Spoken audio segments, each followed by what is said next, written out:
I'm moving into your house. My mother's words hit me like a freight train. I stared at her, trying to process what I'd just heard. What do you mean? I finally managed to ask. You can't just move in here. This is my home. My voice trembled, though I didn't want it to. I had worked so hard for this place. I saved for years, scrimping and sacrificing, never asking anyone for help. This was my reward, my peace, my sanctuary. Yet, here was my mother, telling me she planned to bring my sister's entire family into my $350,000 home. For free. No questions asked. It'll be good for you, she said, her voice as casual as if she was discussing the weather. We're all family, and you're not using the space to its full potential. The nerve. I couldn't believe it. I had just finished paying off the mortgage. I had dreams of turning this place into something truly mine, a place where I could relax and enjoy my hard-earned success. I tried to hold back the anger, but it surged up in me anyway. I'm not comfortable with this. I didn't ask for them to live here. My mom sighed, a heavy, exasperated sound. You'll get used to it. They'll help with the bills. You'll see. But I wasn't asking for help. I wasn't asking for anything. I wanted my privacy, my life, my space. A space that I had worked my entire life to own. I didn't need to share it with anyone. Especially not with my sister's family. I didn't even like her husband, let alone the idea of them living in my house. I wasn't sure if it was the disrespect or the blatant disregard for my feelings that hurt the most. It was like they all assumed I had no say in this. My sister, Rebecca, and her husband, Chris, had 3 kids. They could barely manage their own bills.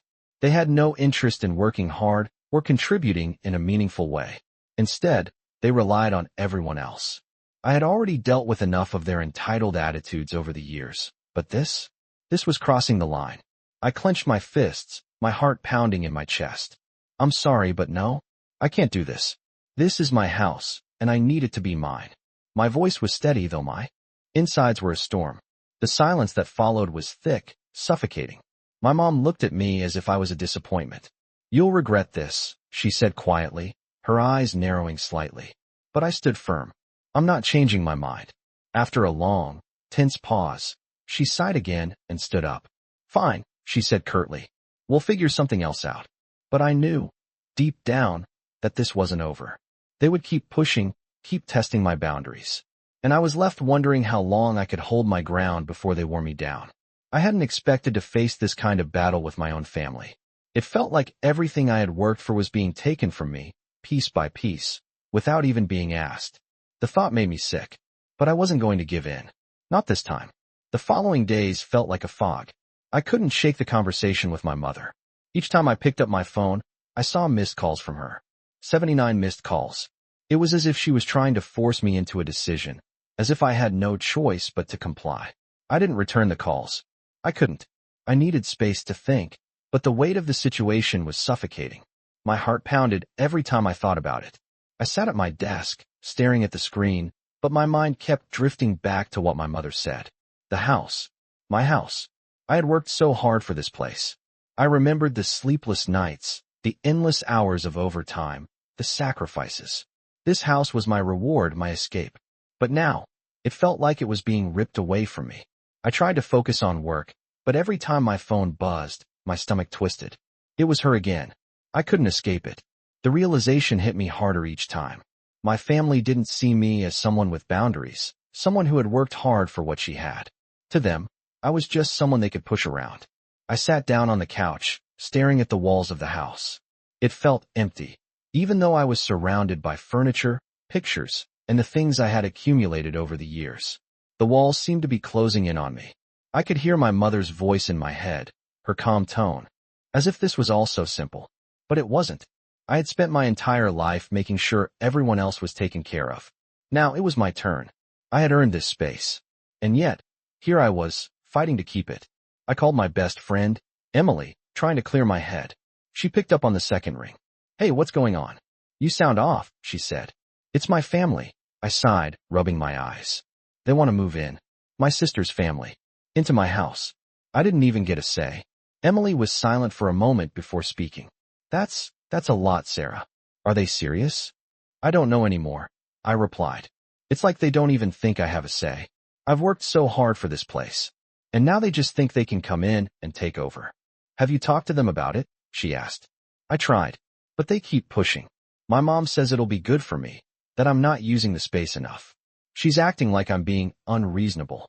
You're not, Emily said firmly. You're allowed to have boundaries. This is your life, your space. You don't have to share it with anyone if you don't want to.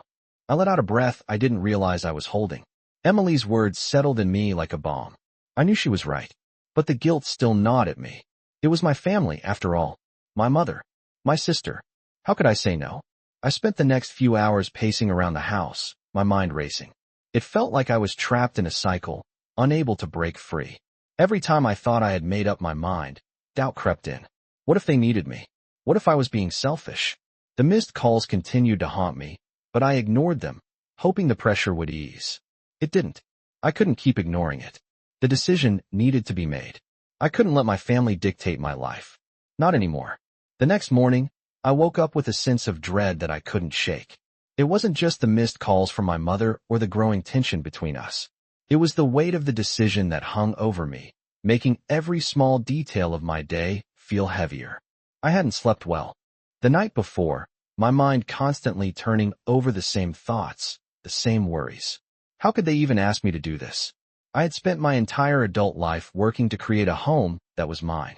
And now, it felt like they were coming to take it from me. I made my coffee, the steam rising from the mug, but it didn't bring the comfort it used to. The silence of the house was deafening. My sister, Rebecca, was always good at getting what she wanted. I knew she didn't care much for working hard or contributing to anything. She had always relied on others, mainly me and our parents, to bail her out when things didn't go as planned. And now, it seemed, she was going to do it again. I had never felt more angry and helpless in my entire life. The reality of the situation hit me like a ton of bricks. My own family, my mother and my sister, were trying to take advantage of me. And for what? So they could live comfortably in a house that wasn't theirs, while I was left with nothing but a sinking feeling in my gut. I couldn't let this happen. I wouldn't let it. But how could I say no without causing a rift? I had already been avoiding their calls for days, and the guilt was starting to eat away at me. But the more I thought about it, the clearer it became. This wasn't just about a house. It was about respect. It was about boundaries. And it was about time I started enforcing them. I needed to take a stand. I couldn't just let them walk all over me anymore. But the thought of confronting them, of telling my mother no, filled me with dread. She had always been so calm, so sure of herself. And Rebecca, well, Rebecca always got what she wanted, no matter who she had to manipulate to get it. I knew they would try to make me feel guilty, try to convince me that I was being unreasonable. But I couldn't let that happen. I had to find a way to stand firm. I couldn't let them win this time. I grabbed my phone and hesitated for a moment before dialing my mother's number. The phone rang, and I waited, my heart pounding in my chest. The moment it connected, I felt my breath catch. "Mom, we need to talk," I said, my voice steady, though I could feel the tension building. "I don't want Rebecca and her family moving into my house. This is my home, and I've worked hard for it. I'm not going to let anyone take it from me." There was a long pause on the other end of the line. I could hear her breathing, but she didn't say anything.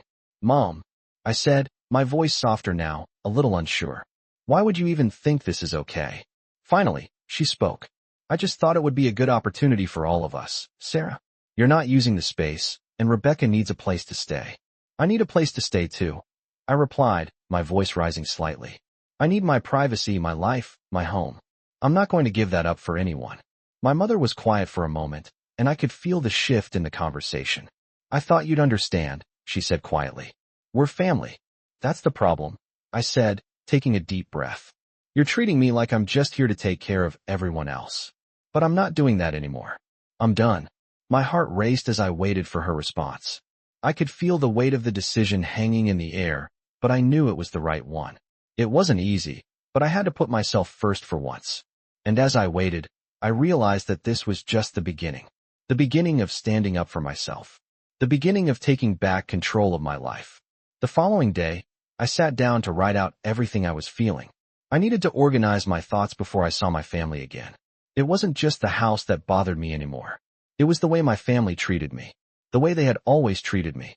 Growing up, I had always been the responsible one. The one who made sure everything was taken care of. My parents never needed to worry when it came to me. But when it came to Rebecca, it was always different. She could do whatever she wanted, get away with anything. And yet, my parents treated her like she was the golden child. I used to tell myself that I was okay with it. I used to tell myself that I didn't mind being the one who picked up the slack. But now I wasn't so sure. Now, it felt like I had been playing this role my whole life, and I was tired. I was tired of always being the one who gave, the one who didn't complain, the one who made sacrifices. I had worked hard for everything I had, and for the first time in my life, I was standing up for myself. I couldn't let my family keep walking all over me. I couldn't let them manipulate me anymore. My mother's words rang in my ears. You're not using the space. It was as if I was supposed to just give up my life, my dreams, for them. She didn't get it. She didn't understand what it meant to work for something and finally have it. To have something that was just yours. I had earned this house. I had paid every bill, every mortgage payment, and I had sacrificed my personal life to make it happen. And now they thought they could just take it from me? No, I couldn't let that happen. I didn't care if they were family. I didn't care if it would cause tension.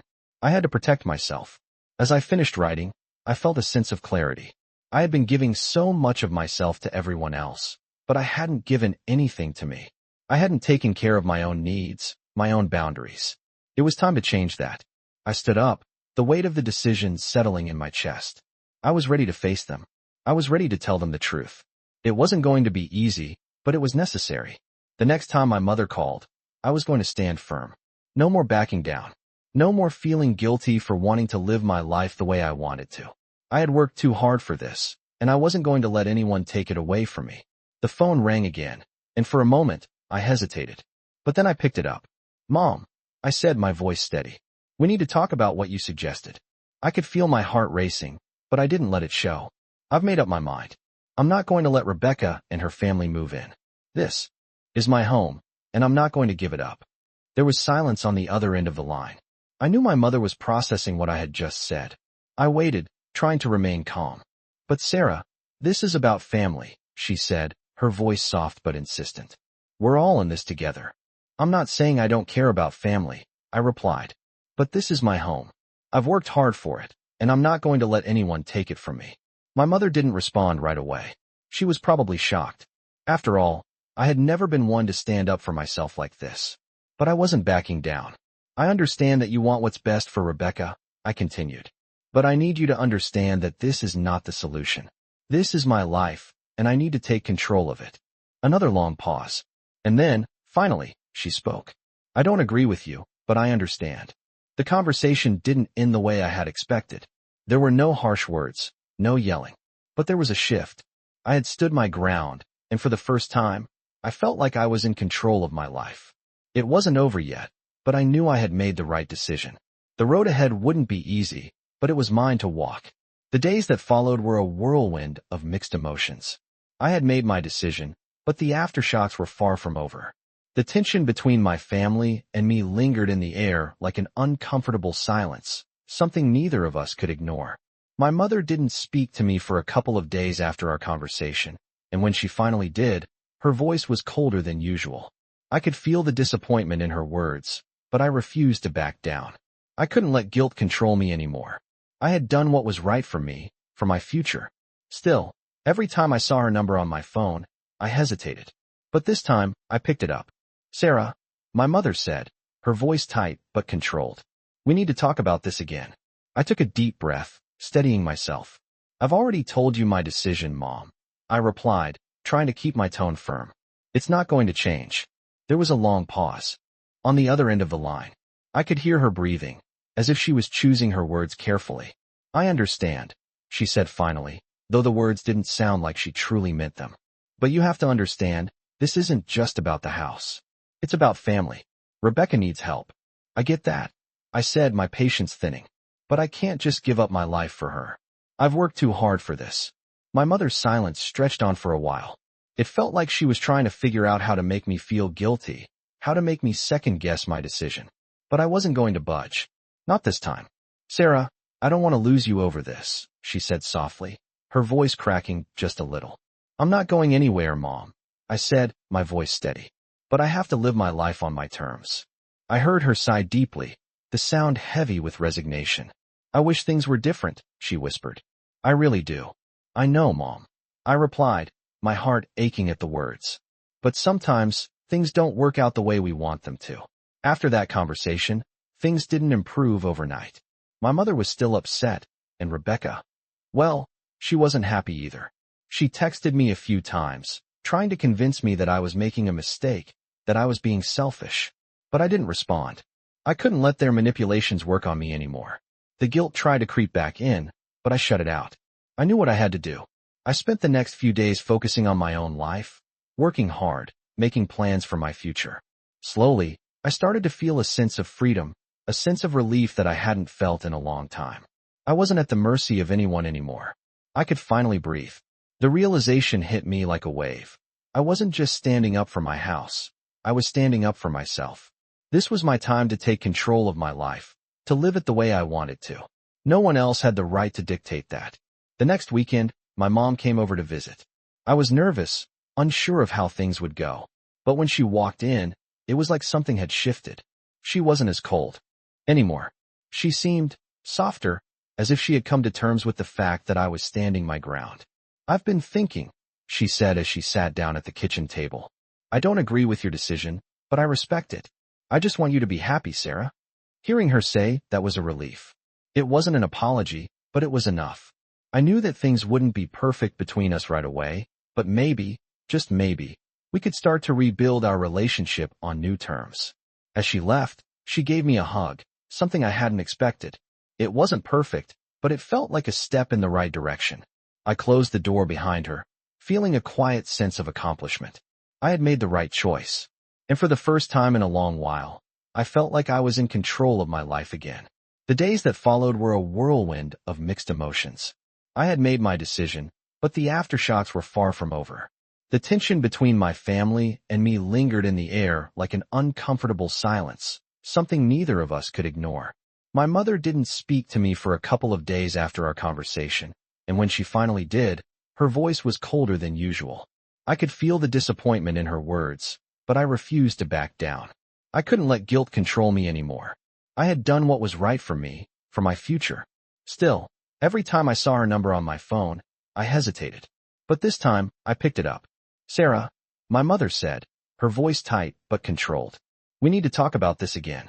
I took a deep breath, steadying myself. "I've already told you my decision, Mom," I replied, trying to keep my tone firm. "It's not going to change."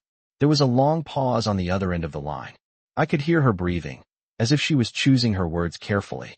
"I understand," she said finally, though the words didn't sound like she truly meant them. "But you have to understand, this isn't just about the house. It's about family. Rebecca needs help." "I get that," I said, my patience thinning. "But I can't just give up my life for her. I've worked too hard for this." My mother's silence stretched on for a while. It felt like she was trying to figure out how to make me feel guilty, how to make me second-guess my decision. But I wasn't going to budge. Not this time. "Sarah, I don't want to lose you over this," she said softly, her voice cracking just a little. "I'm not going anywhere, Mom," I said, my voice steady. "But I have to live my life on my terms." I heard her sigh deeply, the sound heavy with resignation. "I wish things were different," she whispered. "I really do." "I know, Mom," I replied, my heart aching at the words. But sometimes, things don't work out the way we want them to. After that conversation, things didn't improve overnight. My mother was still upset, and Rebecca, well, she wasn't happy either. She texted me a few times, trying to convince me that I was making a mistake, that I was being selfish. But I didn't respond. I couldn't let their manipulations work on me anymore. The guilt tried to creep back in, but I shut it out. I knew what I had to do. I spent the next few days focusing on my own life, working hard, making plans for my future. Slowly, I started to feel a sense of freedom, a sense of relief that I hadn't felt in a long time. I wasn't at the mercy of anyone anymore. I could finally breathe. The realization hit me like a wave. I wasn't just standing up for my house. I was standing up for myself. This was my time to take control of my life, to live it the way I wanted to. No one else had the right to dictate that. The next weekend, my mom came over to visit. I was nervous, unsure of how things would go. But when she walked in, it was like something had shifted. She wasn't as cold anymore. She seemed softer, as if she had come to terms with the fact that I was standing my ground. "I've been thinking," she said as she sat down at the kitchen table. "I don't agree with your decision, but I respect it. I just want you to be happy, Sarah. Hearing her say that was a relief. It wasn't an apology, but it was enough. I knew that things wouldn't be perfect between us right away, but maybe, just maybe, we could start to rebuild our relationship on new terms. As she left, she gave me a hug, something I hadn't expected. It wasn't perfect, but it felt like a step in the right direction. I closed the door behind her, feeling a quiet sense of accomplishment. I had made the right choice. And for the first time in a long while, I felt like I was in control of my life again.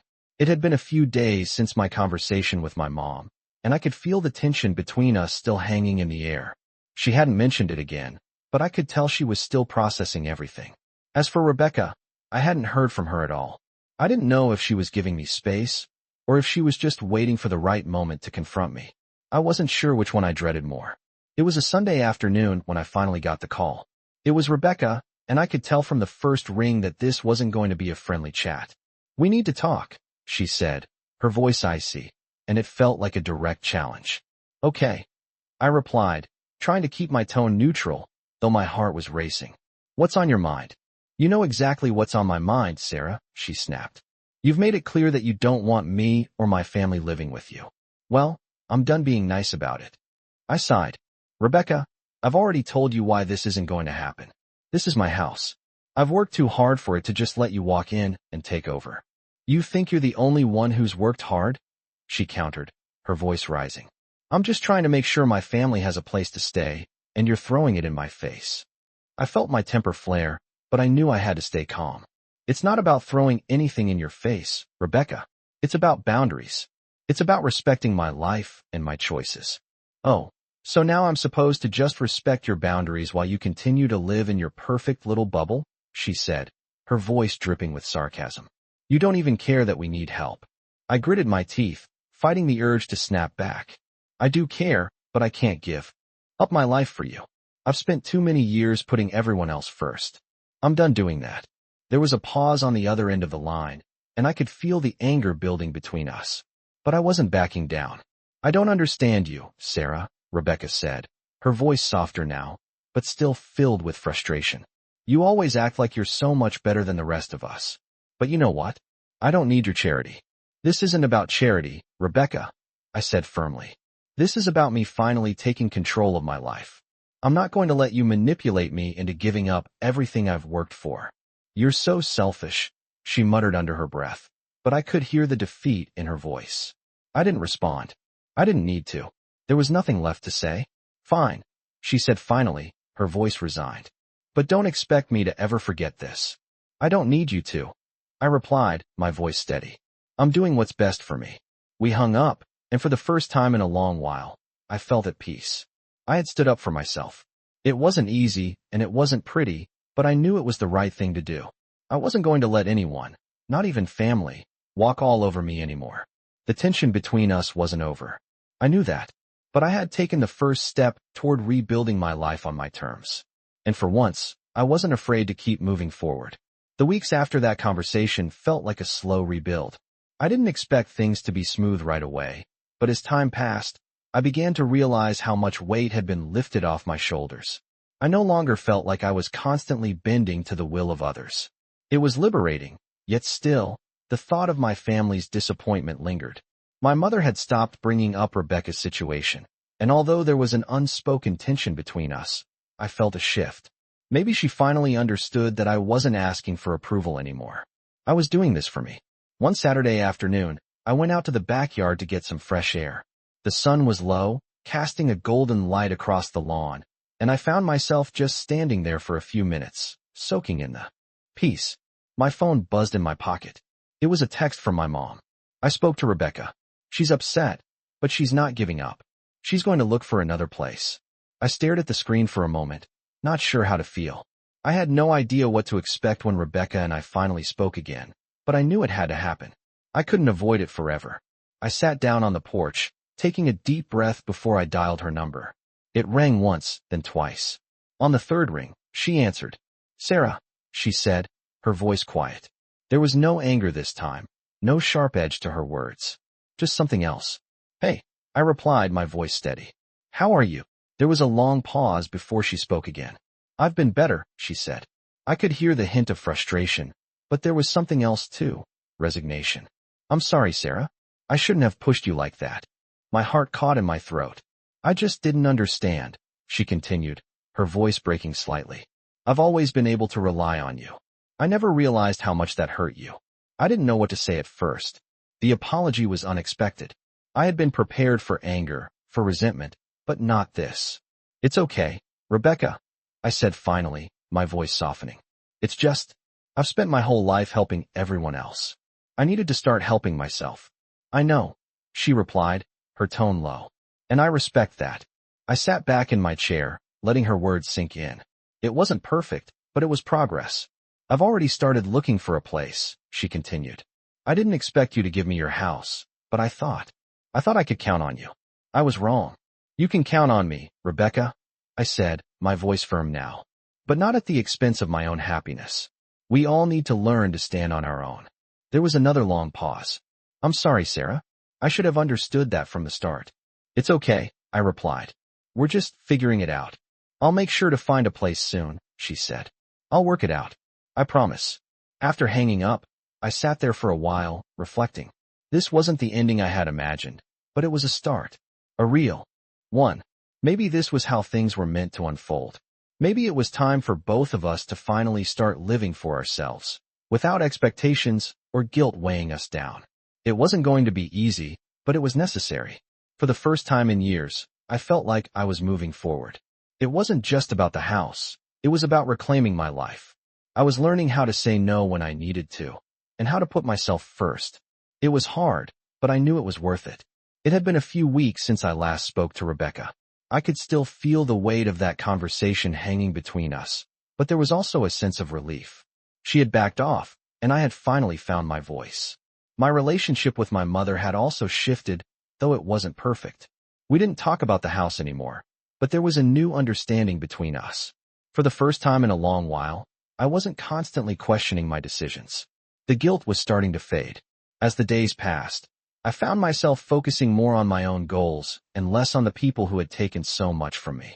I started planning small trips for myself, things I had put off for years. I even signed up for a pottery class, something I had always wanted to try. Slowly, my world was expanding, and I was beginning to enjoy the space I had fought so hard to keep. One evening, after returning from a short getaway to a nearby town, I received a message from my mom. Can we talk? I want to make things right.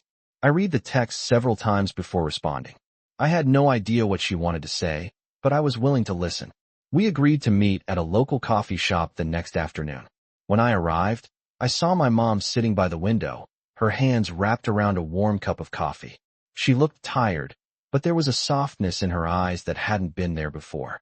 I took a seat across from her. How have you been? She asked, her voice tentative, as though unsure how to start. Good, I replied.